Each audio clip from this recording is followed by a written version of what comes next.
हाँ जी बच्चों, अस्सलाम वालेकुम। Welcome to Al Rahman online academy. Chapter number 2 है। एक्सरसाइज हमारे पास है 2.1 और इसका आज हम डिस्कस करते हैं बच्चों क्वेश्चन नंबर 5। हाँ जी, एफ ऑफ एक्स गिवन है हमारे पास और एफ ऑफ 2 भी गिवन है, एफ ऑफ -1 भी गिवन है और find the value of a and b. तो फर्स्ट ऑफ ऑल हमने क्या करना बच्चों, एफ ऑफ एक्स लिख लेना है। हाँ जी, अब हमारे पास क्या गिवन है बच्चों, देखें f of 2 is equal to -3। हमारे पास गिवन है f of 2 is equal to -3, ये हमारे पास गिवन है। हाँ जी, एफ ऑफ 2 का क्या मतलब है कि ये जो लेफ्ट हैंड साइड, ये हमारे पास जो राइट हैंड साइड है, इसमें x की जगह पे -2 पुट कर दें।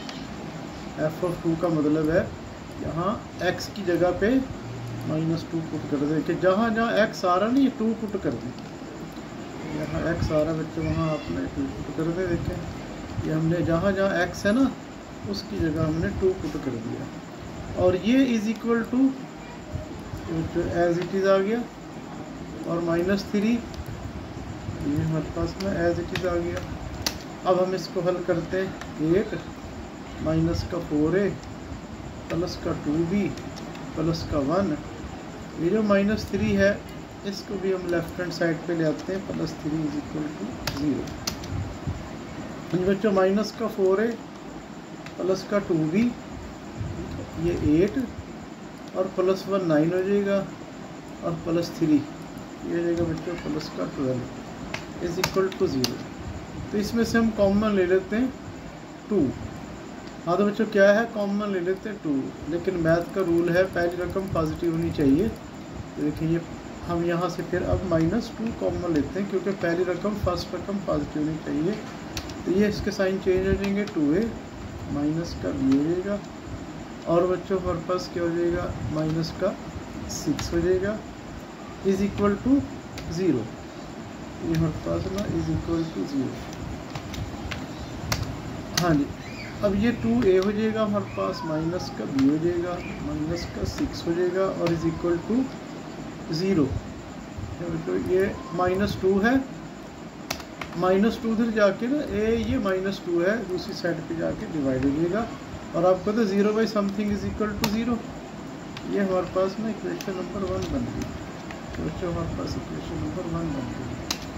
हाँ जी, और गिवन हमारे पास है, और गिवन हमारे पास है एफ ऑफ -1, ये नज़र आ रहा है, f of -1 is equal to 0।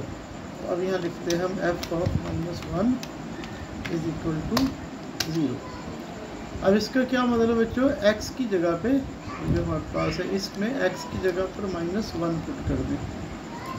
तो हम इसमें x की जगह पे क्या पुट कर देते बच्चों, -1। देखिए जहाँ जहाँ x आ रहा है वहाँ आपने -1 पुट कर देना, x की जगह पे -1 पुट कर देना इज इक्वल टू, ये is equal to as it is आ गया और ये 0 इज इक्वल टू 0 आ गया। अब इसको सॉल्व करते हैं।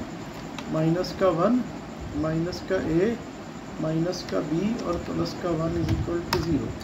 ये -1 है और ये +1 है बच्चों, कैंसिल हो जाएगा और ये हमारे पास आ जाएगा -a माइनस का b इज इक्वल टू 0।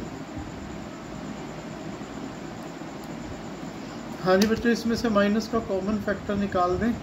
तो माइनस कॉमन फैक्टर निकालें, साइन चेंज कर दें सबके, ये a + b is equal to 0। ये आपके पास ना दूसरी इक्वेशन आ गई। हाँ जी, अब हमारे पास 2 इक्वेशन आ गई बच्चों, a और b की। ये माइनस का b है और ये प्लस का b है। अब सॉल्विंग 1 और 2, हाँ जी सॉल्विंग 1 और 2। तो बच्चों हमारे पास ये इक्वेशन नंबर 1 और 2,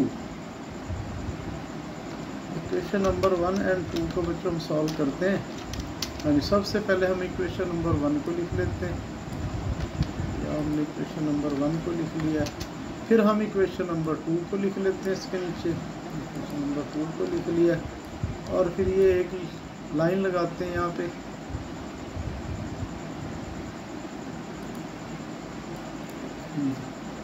तो इसको ऐड कर देते हैं।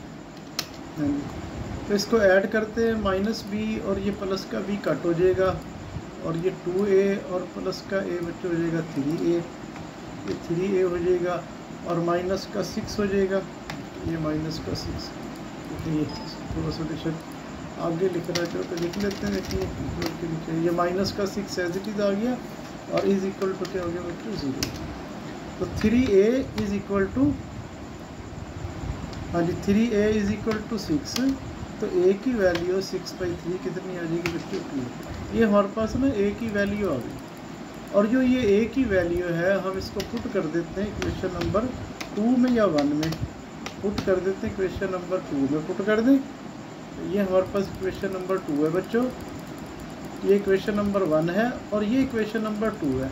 अगर 1 में पुट करेंगे तो थोड़ी सी 1 बड़ी इक्वेशन है और ये छोटी इक्वेशन है, तो हम इसको इक्वेशन नंबर 1 में पुट कर देते हैं। हाँ जी, तो इक्वेशन नंबर 1 हमारे पास क्या है, ये a plus b is equal to 0। तो a की कीमत हमारे पास 2 है, plus b is equal to 0, और b की वैल्यू हमारे पास क्या आ गई बच्चों माइनस का 2 आ गई। ठीक है बच्चों, a की वैल्यू कितनी आ गई हमारे पास 2 आ गई, b की वैल्यू माइनस 2 आ गई। क्वेश्चन को दोबारा रीड करते हैं। देखिए क्वेश्चन में कहता है f ऑफ x ये है, f ऑफ 2 उसने में दिया हुआ है, तो f ऑफ 2 दिया हुआ है, और f ऑफ -1 भी दिया हुआ है। तो f ऑफ 2 से ये इक्वेशन नंबर 1 बन गई, और f ऑफ 2 से -1 से इक्वेशन नंबर 2 बन गई। तो हमने दोनों इक्वेशन को सॉल्व करके a और b निकाल लिया। तो अब राइट करते हैं बच्चों हम क्वेश्चन नंबर जो है ना 2।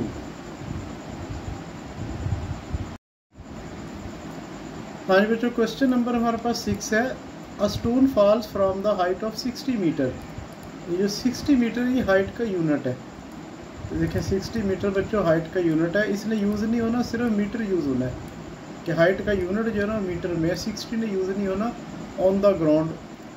Then height after x second is हमारे पास अप्रॉक्सीमेट गिवन बाई। तो ये उसने फंक्शन हमें बना के दे दिया। h ऑफ x से मुराद है, h से मुराद है हाइट है, और x से मुराद टाइम है, वो हमारे पास जो है ना सेकंड में है, और ये उसने एक फंक्शन हमें बना के दे दिया। अब हमारे पास वो पूछ रहा है हमारे पास what is the height of the stone. अगर x की वैल्यू 1 सेकंड है तो फिर हाइट कितनी होगी, x की वैल्यू 1.5 सेकंड है तो हाइट कितनी होगी, x की वैल्यू 1.7 सेकंड है तो हाइट कितनी होगी। और इसका दूसरा पार्ट है when stone strike the ground. तो आगे बच्चों हम करते हैं इसको। ये हमने h ऑफ x लिख लिया, और ये हमारे पास जो है फर्स्ट पार्ट है। हाँ जी, इसका a पार्ट हमारे पास है। तो x की वैल्यू हमें उसने दी हुई है, और तो बच्चों x की वैल्यू उसने हमें क्या दी हुई है 1 सेकंड, x की वैल्यू 1 सेकंड। तो यहाँ इसमें x की जगह पे ना 1 पुट कर देते हैं। ये h ऑफ x है, तो x की जगह पे हम क्या पुट कर देते हैं बच्चों 1 पुट कर देते हैं। जहाँ जहाँ x आ रहा है ना तो हम यहाँ पे ना 1 पुट कर देते हैं। अब इसको हल कर लेते हैं।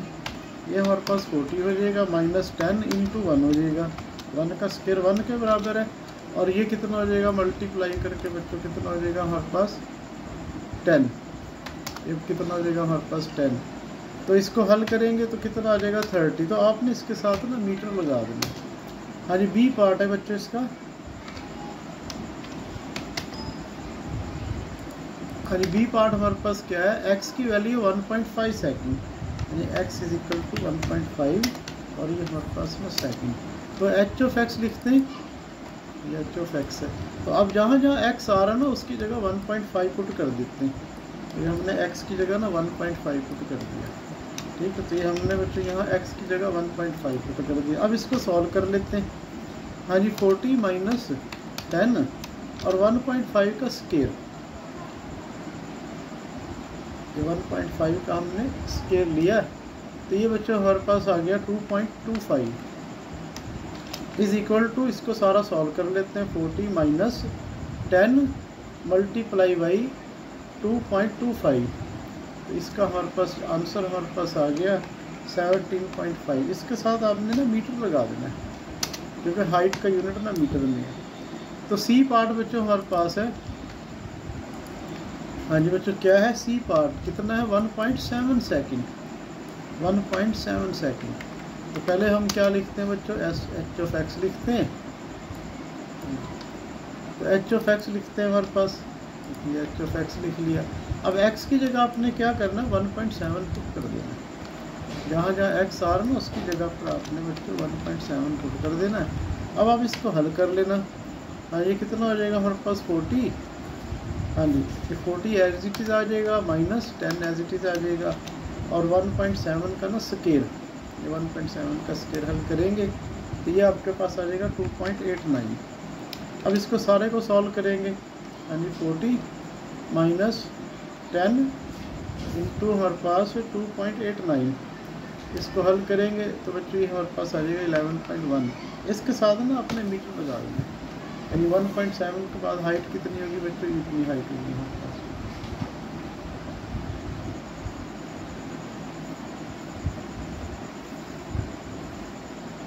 हाँ जी, नेक्स्ट चलते हैं बच्चों हमारे पास इसका बी पार्ट हमारे पास है, दूसरा पार्ट हमारे पास है, इसका सेकंड पार्ट है, when does stool strike the ground. हाँ जी बच्चों, क्या है, when does stool strike the ground. तो when stone strike the ground. हाँ जी, अब आपको पता है जब ज़मीन पे वो स्टून टकराएगा तो हाइट कितनी हो जाएगी, 0 हो जाएगी, यानी इसका एच ऑफ एक्स कितना हो जाएगा बच्चों, 0 के बराबर हो जाएगा। अब एच ऑफ एक्स की हम कीमत पुट कर देते हैं। एच ऑफ एक्स की कीमत हमारे पास है 40 माइनस 10 एक्स स्क्वायर, ठीक है, और ये 0 आ गया, ये 40 इज इक्वल टू हमारे पास कितना हो जाएगा 10 एक्स स्क्वायर, ये 10 एक्स स्क्वायर, ठीक है, और ये कितना हो जाएगा बच्चों हमारे पास, ये हाँ जी 0 0 से ये 0 और ये 0 कैंसिल हो जाएगा, तो आपको पता है ये रह जाएगा हमारे पास ना एक्स स्क्वायर। तो एक्स की वैल्यू हमारे पास बच्चों कितनी आ जाएगी, फिर इसके रूट लेने से तो एक्स की वैल्यू आ जाएगी हमारे पास जमा -2, जमा -2, और फिर इसके साथ हम यूनिट लिखेंगे क्योंकि एक्स हमारे पास जो है वो टाइम है सेकंड में, और आपको पता है एक्स की वैल्यू सेकंड में जमा 2 तो होती है, -2 नहीं होती, तो हम यहाँ से जो है ना माइनस इसका स्किप कर देंगे, ये रह जाएगा प्लस, और इस प्लस को लगाने की हमें ज़रूरत नहीं है। तो 2 सेकंड के बाद स्टोन ज़मीन पर टकराएगा, ठीक है बच्चों।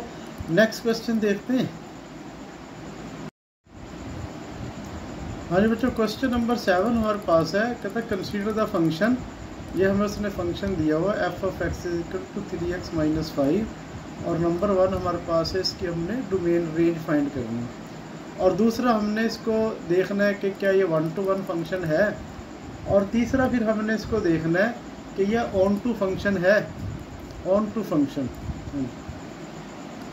तो हम चलते हैं बच्चों, स्टार्ट करते हैं। सबसे पहले हमारे पास फर्स्ट पार्ट है इसका, domain and range. Domain and range हमारे पास है बच्चों, फर्स्ट पार्ट है हमारे पास इसका, डोमेन डोमेन। तो ये मैंने आपको बताया था, ये हमारे पास लीनियर फंक्शन है, पॉलिनोमियल फंक्शन है। पिछले लेक्चर में आपको बताया था पॉलिनोमियल की फंक्शन की डोमेन रियल नंबर सेट होती है, और फिर इसकी हमारे पास क्या है बच्चों, रेंज। हाँ बच्चों, इसकी हमारे पास क्या है, रेंज। तो ये भी आपको बताया था क्योंकि ये इसकी डिग्री 1 है, क्योंकि इसकी डिग्री बच्चों हमारे पास 1 है। अगर इसकी डिग्री ऑड है तो इसकी जो रेंज है वो भी रियल नंबर सेट होगी। तो ये हमारे पास है डोमेन एंड रेंज। डोमेन इसकी जितने भी पॉलिनोमियल फंक्शन है उन सब की डोमेन जो है वो रियल नंबर सेट है। लीनियर फंक्शन है, क्वाड्रेटिक फंक्शन है, क्यूबिक फंक्शन है, इन सब की जो डोमेन है बच्चों वो हमारे पास ना रियल नंबर सेट होगी। और जो रेंज है, अब चूँकि इसकी डिग्री ऑड है, अगर डिग्री ऑड है तो रियल नंबर सेट होगी। ये आपको पिछले लेक्चर में, लेक्चर नंबर 2 में मैंने आपको बताया था, दोबारा से उसको वीडियो को देख लीजिएगा। हाँ जी, दूसरा हमारे पास है 1-to-1 फंक्शन। हाँ जी, हाँ जी 1-to-1 function, 1-to-1 function, 1-to-1, ठीक है फंक्शन। बच्चों हमारे पास है 1-to-1 फंक्शन, इसको देखते हैं। हाँ जी, 1-to-1 फंक्शन क्या है? 1-to-1 फंक्शन ये है, अगर हम देखें पुट करें तो बच्चों 1 to 1 फंक्शन क्या है, इसकी डेफिनेशन पहले बताता हूँ। अगर हम पुट करें f of x1 is equal to f of x2, अगर क्या पुट करें बच्चों हम f of x1 is equal to f of x2, यानी हम इसको पुट करें f of x1 और x2 को इक्वल पुट करें तो ये हमें प्रोवाइड करे, ठीक है। क्या प्रोवाइड करे बच्चों, ये हमें x1 is equal to x2, तो बच्चों ये हमें प्रोवाइड करे x1 is equal to x2, तो फिर ये फंक्शन होगा 1 to 1। दोबारा देखें, अगर हम इसको पुट करें इसको और ये हमें प्रोवाइड कर दे x1 is equal to x2, तो ये क्या होगा बच्चों, onto function 1 to 1 function होगा। अब इसको हम स्टार्ट लेते हैं। देखिए हमारे पास ना f of x दिया हुआ है, डेफिनेशन आपको बता दी 1 to 1 की। देखिए ये हमें फंक्शन दिया हुआ है, तो हम क्या करते हैं बच्चों, पुट करते हैं f of x1 is equal to x2, ये हम इसको ना पुट करते हैं ये वाला। अब क्या करना है आपने, ये f है हमारे पास, ये देखिए ये इसमें x की जगह पे आपने क्या कर देना x1, जहाँ जहाँ x आ रहा है ना बच्चों आपने यहाँ x1 कर देना है अपने। ये मेरे पास आ गया। फिर दूसरा हमारे पास इज इक्वल टू, देखिए ये दोबारा से लिखते हैं, ये फंक्शन है हमारे पास। देखिए इसमें ये नज़र आ रहा है, इसमें x की जगह x2 कर देना। देखिए x की जगह x2। अब इसको सॉल्व करना है अपने, तो हम इसको सॉल्व करते हैं। तो बच्चों देखिए इसको सॉल्व करते हैं, ये -5 और ये -5 ना कट हो गया, ठीक है बच्चों, और 3 से भी कट हो गया। देखो ये 3 से भी कट हो गया, ये 3 से भी कट हो गया। अब दोबारा से देखें कि हमने ये पुट किया है f of x1 is equal to f x2 और हमें क्या मिला है x1 is equal to x2, तो इट्स मीन ये 1 to 1 फंक्शन है, ठीक है। तो हम यहाँ क्या लिख देंगे बच्चों, it is 1 to 1 function, it is 1 to 1 function. तो ये हमारे पास ना 1 to 1 फंक्शन है, ऐसे भी लिखते हैं 1 to 1, ठीक है, ऐसे भी लिखते हैं 1 to 1, ये 1 to 1 फंक्शन है। हाँ जी, तीसरा हमारे पास क्या है, हाँ जी तीसरा हमारे पास है क्या, ये ऑन टू फंक्शन है। हाँ जी, ऑन टू फंक्शन। हाँ ये थोड़ा सा बच्चों इसको समझने वाला है, ठीक है ना, ये समझने वाला है थोड़ा सा, इसको आपने अच्छी तरह देखना है। नई चीज़ आ गई यहाँ पे, ऑन टू फंक्शन। हाँ जी, अब बच्चों देखिए हमारे पास ना f of x दिया हुआ है, इसको आपने पहले समझना है, ठीक है, फिर क्वेश्चन को सॉल्व करना है। पहले हमने इसको समझना है फिर क्वेश्चन। ये हमें ना f दिया हुआ है, ठीक है बच्चों, हमने इसको ये दिया हुआ f, ठीक है, और f of x को हम ना y लिखते हैं। हम f of x को किसके बराबर रखते हैं, तो हम कहते हैं f of x में y के इक्वल है, ठीक है, f of x y के इक्वल है। तो इसका क्या मतलब बन गया बच्चों, ये समझाने के लिए लिखता हूँ, ये क्वेश्चन का हिस्सा नहीं है। ये बन गया y is equal to 3x - 5, y is equal 3x - 5। हाँ, तो ये हमारे पास बन गया। दोबारा देखें, देखो ये f of x दिया हुआ, f of x को हम y लिखते हैं, f of x को क्या कहते हैं, ये y है, तो ये बन गया y इज इक्वल टू ये। अब हम इसको लिखते हैं f एक फंक्शन है, f एक फंक्शन है, ठीक है। आपने उसको x देना है, x की वैल्यू उसको देनी है और y की वैल्यू कैलकुलेट करनी। इसका मतलब है आपने x उसको देना है और y आपने कैलकुलेट करनी है। देखिए ये हमें y देगा, आपने इसको x देना है और y जो है ना आपने लेना है, यानी y ये हमें कैलकुलेट करके देगा, ठीक है। अब इसको हम ऐसे देते हैं, देखते हैं, क्योंकि इसके साथ हमें कुछ भी नहीं दिया हुआ है कि x हमने कहाँ से देना है, ठीक है, x हमने बच्चों कहाँ से देना है, तो ये देखिए कुछ नहीं दिया हुआ है, तो फिर हमने x रियल नंबर सेट से देना है, ठीक है। और फिर आंसर भी हमारे पास ना रियल नंबर सेट से ही आएगा। अब वो कितना आएगा, रियल नंबर पूरा आएगा या थोड़ा सा आएगा या आधा आएगा, ज़्यादा आएगा, ये उस पर डिपेंड करता है। अब हमने रियल नंबर उसको देना है, कितना देना है, पूरा देना है, थोड़ा सा देना है या कुछ हिस्सा देना है, ठीक है, वो उस पर डिपेंड करता है, वो रिमेन निकालेंगे। अब आपने थोड़ा सा इसको समझना है, ये रियल नंबर फंक्शन है, देखिए ये फंक्शन रियल नंबर है, ठीक है। तो चूँकि इसके साथ कुछ नहीं दिया हुआ, कम्प्लेक्स नंबर वाला फंक्शन हमारे कोर्स में नहीं है, इसलिए यहाँ रियल नंबर आएगा। तो ये बन गया फंक्शन है R2R, ये R2R फंक्शन है। अब आपने ये देखना है जो पहला है ना सबसे फर्स्ट ये वाला, इसको बोलते हैं कोडोमेन। इसको क्या बोलते हैं बच्चों? कोडोमेन। इसको क्या बोलते हैं? कोडोमेन। तो कोडोमेन ऑफ F किसके बराबर है? कोडोमेन। हाँ जी, ये कोडोमेन, इसको कोडोमेन बोलते हैं। दोबारा देख ले बच्चों, ये जो हमारे पास है ना ये डोमेन नहीं है, इसको हम कोडोमेन बोलते हैं। कोडोमेन बड़ी होती है, कोडोमेन जो होती है ना समझ लें कि बड़ी होती है, उसी में से हमने कुछ लेना होता है। तो इसका मतलब है जो डोमेन होती है ना वो इसकी जो है ना सबसेट होती है कोडोमेन की। तो ये हमारे पास जो है कोडोमेन है। कोडोमेन किसके बराबर? रियल नंबर सेट के बराबर। हाँ जी, अब देखना बच्चों, अब ये मैं सारा रेज कर रहा हूँ, ठीक है ना, ये आपको समझाने के लिए, ये क्वेश्चन का हिस्सा नहीं है। क्वेश्चन का हिस्सा यहाँ से शुरू होता है, कोडोमेन।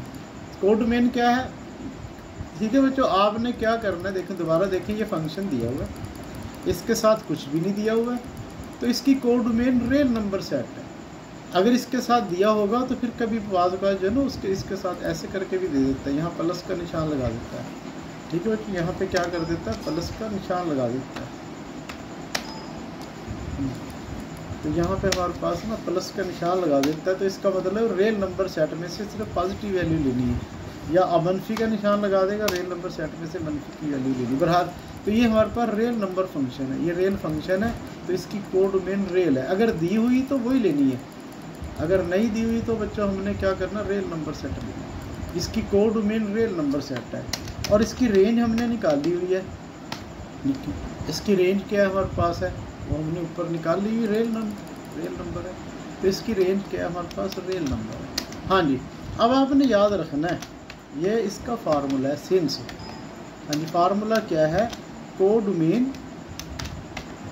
हाँ जी, कोडोमेन अगर रेंज के बराबर आ जाए, कोडोमेन अगर रेंज के बराबर आ जाए तो फंक्शन हमारे पास क्या होगा बच्चों? ऑन टू फंक्शन होगा। तो फंक्शन हमारे पास क्या होगा? Function is onto function. हाँ जी, फंक्शन इज हमारे पास क्या हो जाएगा? ऑन टू हो जाएगा। कोडोमेन अगर रेंज के बराबर आ जाए तो फिर हमारे पास क्या होगा? फंक्शन ऑन टू हो जाएगा। ठीक है, अब क्वेश्चन को आपने समझ लेना दोबारा, ये इसका हिस्सा नहीं है। आपका क्वेश्चन कहाँ से स्टार्ट होता है? यहाँ से स्टार्ट होता है। अब इसके साथ कुछ भी नहीं दिया हुआ है तो उसकी कोडोमेन रियल नंबर सेट है। रेंज हमने ऊपर निकाली हुई है, वो रियल नंबर सेट है। अब चूँकि कोडोमेन और रेंज बराबर है तो फंक्शन क्या हो गया बच्चों? ऑन टू हो गया। ठीक है, और नेक्स्ट क्वेश्चन करते हैं बच्चों, इसको भी वो भी बिल्कुल इसी तरह ही है। हाँ जी बच्चों, क्वेश्चन नंबर 8 हमारे पास है, if f of x is equal to, ये उस टाइप में फंक्शन दिया हुआ है, और हमने इसकी क्या मालूम करनी? डोमेन रेंज मालूम करनी, और फिर चेक करना है ये ऑन टू है, और फिर चेक करना है, शो करना है कि ये 1 to 1 भी है, ये हमने शो करना है 1 to 1 भी है। हाँ, तो फर्स्ट ऑफ ऑल बच्चों हम क्या करते हैं? इसकी ना डोमेन रेंज मालूम करते हैं। हाँ जी, फर्स्ट पार्ट है हमारे पास, इसकी ना डोमेन और रेंज मालूम करते हैं। तो domain is equal to real number set. अब जब हम इसको 0 पुट करेंगे तो x की वैल्यू -1 आएगी। तो x की वैल्यू क्या आएगी बच्चों? -1। वो हमने यहाँ से निकाल देनी है, पहले भी आपको बताया हुआ है, ये डोमेन रेंज में बताया था। अब रेंज चेक करनी है। रेंज इज इक्वल टू, ये मैंने आपको ना इसको बताया था आपको कि इसकी जो रेंज है ना, ये देखिए बटे वाला फंक्शन है, तो इस पर हम डेरिवेटिव वाला रूल लगाएंगे। और x का डेरिवेटिव बताया था 1 है, और ये अकेला कांस्टेंट का डेरिवेटिव 0 है। x का डेरिवेटिव 1 है, तो जब हम इसको हल करेंगे ना तो x का डेरिवेटिव बच्चों कितना है? 1। हाँ, ये आपने याद रखना है, आगे चैप्टर आएगा डेरिवेटिव वाला। देखिए x का डेरिवेटिव कितना बच्चों? 1 है, और माइनस एज इट इज़ आ गया। 3 कांस्टेंट है, उसका डेरिवेटिव 0 है। ये देखिए x का डेरिवेटिव 1 है, ठीक है, प्लस, और ये 1 कांस्टेंट है, इसका डेरिवेटिव हमारे पास ना 0 है। तो बच्चों क्या जवाब आ गया इसका? हमारे पास 2/1। हाँ जी, ऊपर हमारे पास 2 आ गया, और नीचे हमारे पास क्या आ गया? 1। ठीक है, ये क्वेश्चन का हिस्सा नहीं है, ये आपने रफ फॉर्म में हल करना है, क्वेश्चन का हिस्सा नहीं है। 2 जवाब आ गया। ठीक है बच्चों, कितना जवाब आ गया? 2। तो इसकी जो रेंज होगी ना, रियल नंबर सेट में से हम ना 2 निकाल देंगे, क्योंकि जब हम इसको ये वैल्यू देंगे तो डेरिवेटिव भी बता रहा है कि जब हम इसको -1 देंगे तो 2 आंसर आएगा, तो -1 हमने देनी नहीं, 2 इसका आंसर आना नहीं, तो इसकी डोमेन और रेंज आ गई। तो ये क्वेश्चन का हिस्सा नहीं है, इसको हमने यहाँ नहीं लिखना होता है, डायरेक्ट ये रफ में हल करके यहाँ इसकी डोमेन रेंज निकालनी। हाँ जी बच्चों, दूसरा हमारे पास क्या है? दूसरा हमारे पास हमने चेक करना फंक्शन ऑन टू है। हाँ जी, ऑन टू फंक्शन के लिए हमने क्या करना है? ऑन टू फंक्शन दोबारा देखें बच्चों, इस फंक्शन के साथ कुछ भी नहीं दिया हुआ है, तो इसका मतलब ये हुआ इसकी को डोमेन, हाँ जी इसकी को डोमेन जो है ना बच्चों, हाँ जी को डोमेन रियल नंबर सेट है। कुछ भी नहीं दिया हुआ तो को डोमेन रियल नंबर सेट है। और रेंज हमने इसकी निकाली हुई है, देखिए इसकी जो आर रेंज निकाली हुई है हमने, वो कितनी निकाली हुई है? ये निकाली हुई है। हाँ जी, अब ऑन टू फंक्शन के लिए हमारे पास क्या है बच्चों? ऑन टू फंक्शन के लिए इन दोनों का बराबर होना ज़रूरी है। अब हम यहाँ लिखेंगे सिंस, ठीक है बच्चों। अब को डोमेन, हाँ जी को डोमेन नॉट इक्वल टू, देखिए बराबर नहीं आ रही, codomain not equal to range. अब को डोमेन और रेंज बराबर नहीं है, तो इसका मतलब है it is not onto function, it is not onto function. अगर कोई चीज़ ना समझ आए तो कमेंट में लिख के पूछ सकते हैं बच्चों। देखिए हमारे पास ना ये ऑन टू फंक्शन वाला हो गया। हाँ जी, अब तीसरा पार्ट हमारे पास क्या है कि show that F of x is 1 to 1। हाँ जी, हमने शो करना है 1 to 1 फंक्शन। हाँ जी 1 to 1 फंक्शन, 1 to 1 फंक्शन हमने शो करना है बच्चों। उसके लिए फिर आपको बताया था कि एफ ऑफ एक्स, इसको लिखते हैं बच्चों हमारे पास, ये हमारे पास ना एफ ऑफ एक्स है। तो ये आपको बताया था f of x1 is equal to f of x2, ये आपने इक्वल रखने, ठीक है। F of x1 is equal to f of x2। आपने क्या करना है बच्चों? इसको इक्वल रखना है, ठीक है। देखें दोबारा देखें, इसको हमने इक्वल रखना है और ये हमें क्या प्रोवाइड करेगा? x1 is equal to x2। तो हम इसको लिखते हैं, देखें यानी यहाँ लिख लिया। अब जहाँ जहाँ x आ रहा है आपने क्या करना है बच्चों? वहाँ 1 लिख देना है। देखिए x के साथ ना 1 लगा देना है, ये बन गया एफ ऑफ x1। हाँ जी, उसके बाद आपने क्या करना है? दोबारा लिखना है ये एफ ऑफ x, ये वाला ये एफ ऑफ x आपने क्या करना है बच्चों? दोबारा लिखना है। अब जहाँ जहाँ x आ रहा है ना वहाँ आपने x2 लगा दिया। हाँ जी, अब कटता कुटता तो कोई नहीं, अब हम इसको कर देते हैं क्रॉस मल्टीप्लाई। हाँ जी, इसको इसके साथ, इसको इसके साथ मल्टीप्लाई कर देते हैं, ठीक हो गया बच्चों। और ये देखिए इसको हम मल्टीप्लाई कर देते हैं, is equal to cross multiply, इसको इसके साथ मल्टीप्लाई कर देते हैं।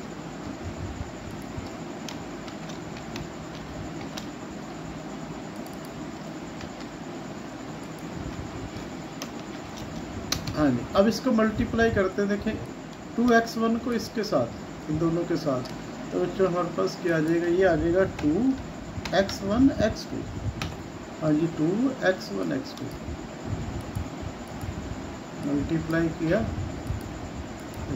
2x1 को इसके साथ, फिर इसके साथ मल्टीप्लाई करेंगे तो प्लस का 2x1 आ जाएगा,2x1 को इन दोनों के साथ। अब -3 को भी करते हैं तो -3x2 हो जाएगा और माइनस का 3 हो जाएगा।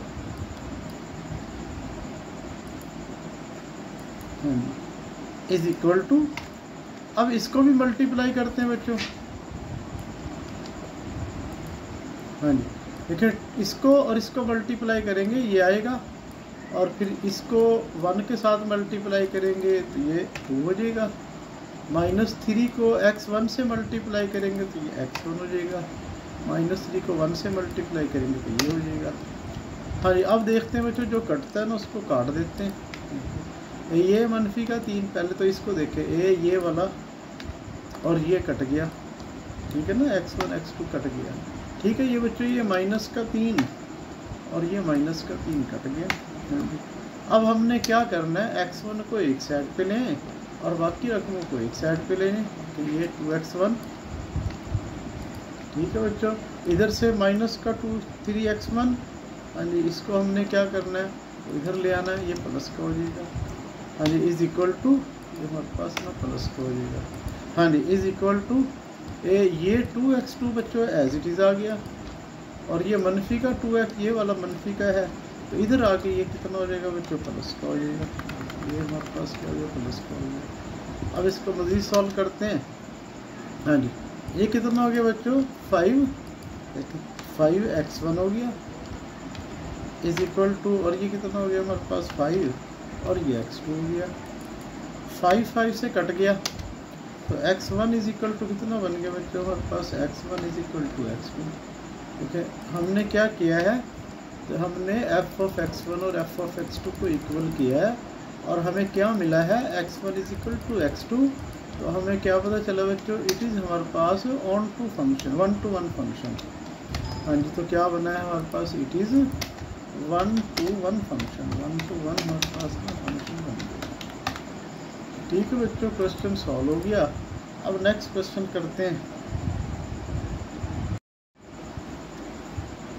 हाँ जी बच्चों, क्वेश्चन नंबर 9 हमारे पास है, कहता है ये हमें एक फंक्शन दिया हुआ है, देखिए ये हमें फंक्शन दिया हुआ है, देखो बच्चों ये हमें ये फंक्शन, देखिए ये हमें फंक्शन दिया हुआ है, ये वाला, ठीक है, e की पावर x है, और साथ हमें ये भी दिया हुआ है, देखिए f एक फंक्शन है, इसकी इनपुट ये है और इसकी आउटपुट ये, इसका मतलब है इसको कोडोमेन बोलते हैं। अब देखें इसके ऊपर प्लस लिखा हुआ है, इसकी कोडोमेन है r+, इसका मतलब रियल नंबर से सारी पॉजिटिव वैल्यू, नेगेटिव वैल्यू इसमें शामिल नहीं, इसकी कोडोमेन, अब ये लिखा हुआ है, अगर ये ना लिखा होता तो हम इसकी कोडोमेन क्या लेते हैं, रियल नंबर सेट, अब चूँकि इसने कोडोमेन हमें दी हुई है, ठीक है, और हमने शो करना है ये f ऑफ x को दिया हुआ है, ये हमारे पास ना बाइजेक्टिव फंक्शन है, और बाइजेक्टिव को क्या बोलते हैं बच्चों, बाइजेक्टिव होता है 1-to-1, दो चीज़ें होती हैं इसमें, एक तो ये 1-to-1 होता है और साथ ये ऑन-टू भी होता है।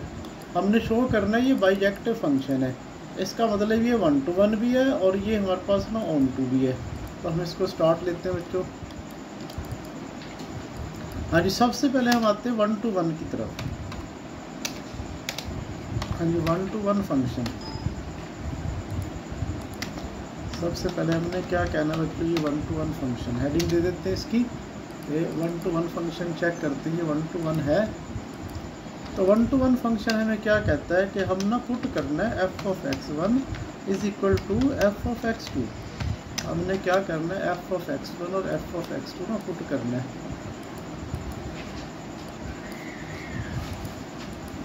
देखो बच्चों हमने ये इसमें वैल्यू पुट करनी, तो ये e की पावर x है, ये हमने जब यहाँ x की जगह आपने क्या पुट कर देना, x1, x की जगह x1 पुट कर देना, इज इक्वल टू, फिर x की जगह आपने क्या पुट कर देना, x2 पुट कर देना, ये बन जाएगा।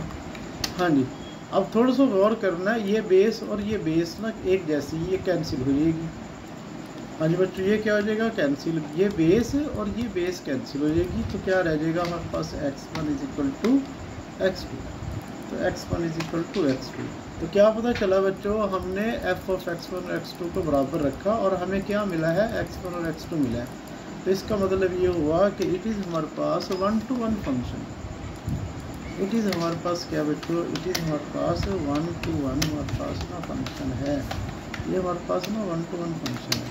हाँ जी, अब हम आ जाते हैं ऑन टू फंक्शन की तरफ, हाँ जी, ऑन टू फंक्शन हमारे पास क्या करता है,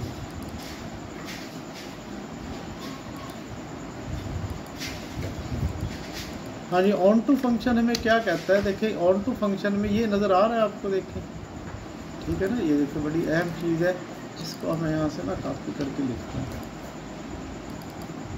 हाँ जी बच्चों, ये मैंने यहाँ लिख दिया, देखें ये हमें बता रहा है कोडोमेन, अब ये दिया हुआ है इसको कोडोमेन बोलते हैं, अगर ये नहीं दिया तो कोडोमेन रियल नंबर सेट होती है, चूँकि ये उसने दिया हुआ है तो हम यहाँ लिखेंगे कोडोमेन, हम क्या लिखेंगे बच्चों, कोडोमेन, तो इसकी कोडोमेन क्या दी हुई है, पॉजिटिव रियल नंबर। अब इसकी कोडोमेन पॉजिटिव रियल नंबर दी है। अब हम इसकी रेंज निकालते हैं, फंक्शन की रेंज। देखिए ये हमारे पास ना एफ ऑफ एक्स क्या दिया हुआ है बच्चों, देखो एफ ऑफ एक्स हमें दिया हुआ है, ये एफ ऑफ एक्स दिया हुआ है। हाँ जी, एफ ऑफ एक्स दिया हुआ बच्चों, यहाँ लिख लेते हैं एफ ऑफ एक्स। अब ये ई की पावर है, ठीक है, ई की पावर है, तो ई की वैल्यू जो है ये समझाने के लिए लिख रहा हूँ, ई की वैल्यू 2.7 समथिंग कुछ इस तरह की वैल्यू है। अब इसकी पावर एक्स है, देखें अगर इसकी पावर हमारे पास क्या है, एक्स है। अब एक्स की वैल्यू अब चाहे नेगेटिव दें या पॉजिटिव दें, इसका जवाब नेगेटिव नहीं आएगा।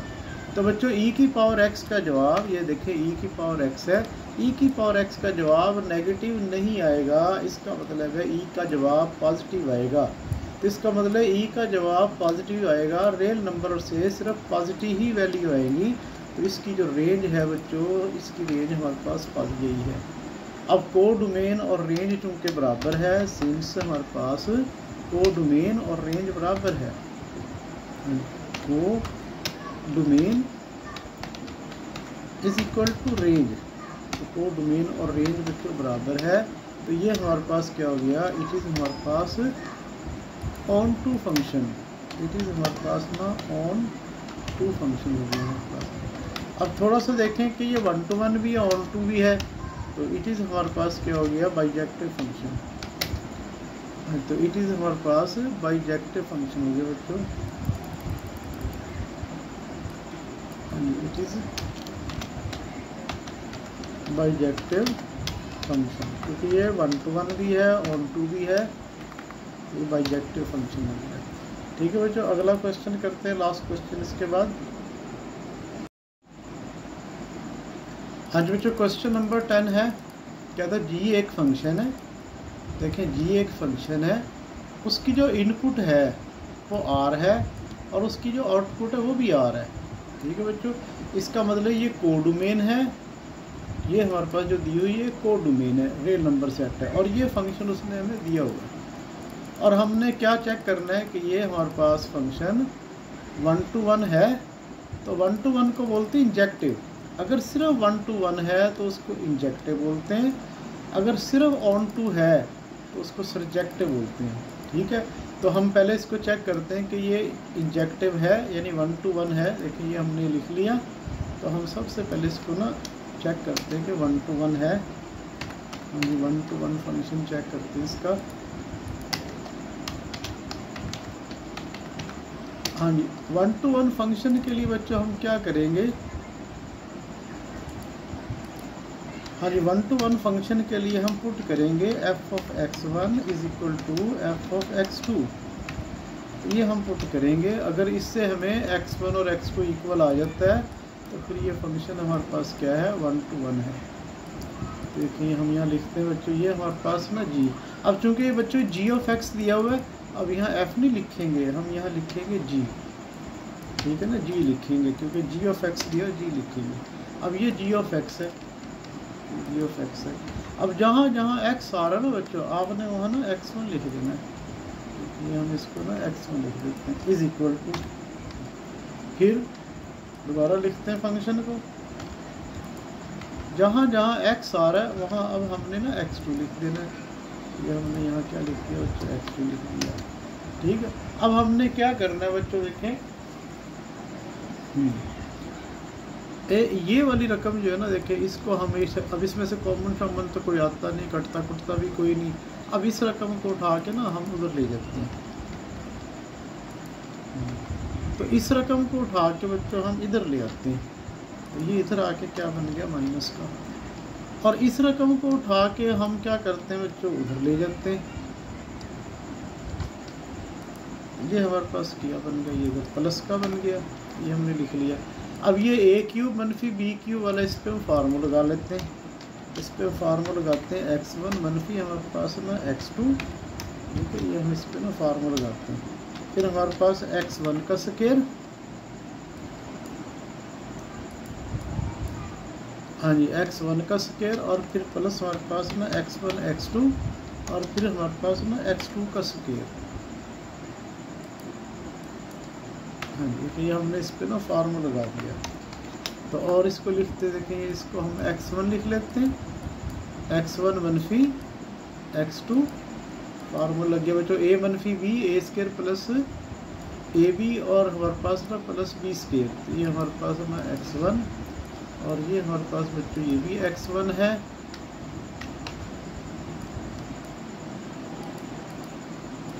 हम इसको सही करके लिख लेते हैं।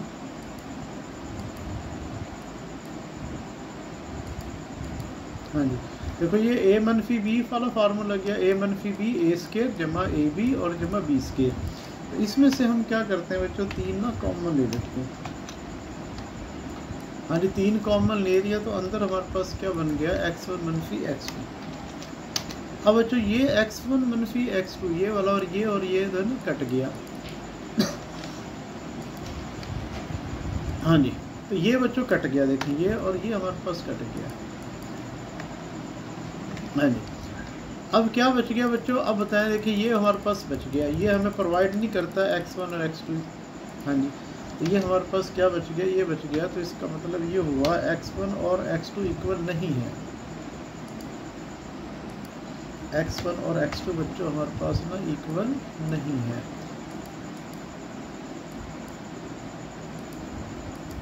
तो फिर ये 1 to 1 तो ना हुआ, तो हम लिखेंगे हमारे पास नॉट 1 to 1 फंक्शन। हाँ जी, नॉट बच्चों हमारे पास 1 to 1 फंक्शन। अब हम चलते हैं ऑन टू की तरफ, ऑन टू फंक्शन। हाँ जी, ऑन टू फंक्शन क्या कहता है हमें। हाँ जी, ऑन टू फंक्शन, तो इसकी जो को डोमेन है, हाँ जी बच्चों, इसकी को डोमेन है वो ऊपर दी हुई है। देखिए क्वेश्चन में बच्चों इधर आ जाए तो को डोमेन ये दी हुई है रियल नंबर सेट। तो इसकी जो को डोमेन है बच्चों हमारे पास ना रियल नंबर सेट है फंक्शन की, और ये फंक्शन उसने हमें दिया हुआ है। और ये फंक्शन देखें आपको दिया हुआ बच्चों, ये फंक्शन हमारे पास ना पॉलिनोमियल फंक्शन है, और इसकी जो डिग्री है ऑड है। और मैंने आपको बताया था कि अगर इसकी डिग्री ऑड है तो इसकी रेंज ना रियल नंबर सेट होगी। अब को डोमेन और डोमेन बराबर है, अब हम यहाँ लिखेंगे सिंस को डोमेन और रेंज जो है ना आपस में बराबर है। देखिए codomain is equal to range, तो इट इज़ हमारे पास क्या हो गया बच्चों, इट इज़ हमारे पास onto function, it is हमारे पास ऑन टू फंक्शन। अब थोड़ा गौर कीजिएगा, क्योंकि ये सिर्फ ओनली ऑन टू फंक्शन है, 1 to 1 नहीं है, इसलिए इसको बोलते हैं इंजेक्टिव फंक्शन, इंजेक्टिव फंक्शन। तो उसने क्वेश्चन में पूछा हुआ है, देखिए इंजेक्टिव फंक्शन किसे बोलते हैं। अगर 1 to 1 है तो इंजेक्टिव फंक्शन, तो ये 1 to 1 तो नहीं है, इसका मतलब ये इंजेक्टिव फंक्शन नहीं है। ऑन टू है, ओनली सिर्फ ऑन टू है, अगर ऑन टू तो इसको बोलते हैं सर्जेक्टिव फंक्शन। ये हमारे पास क्या बच्चों बन गया, ये सर्जेक्टिव फंक्शन बन गया। ठीक है बच्चों, एक्सरसाइज आपकी ख़त्म हो चुकी है। ठीक है, तो नेक्स्ट जो है हम जो है इसको करेंगे। ठीक है बच्चों, अपना ख्याल रखिएगा। अल्लाह हाफिज़।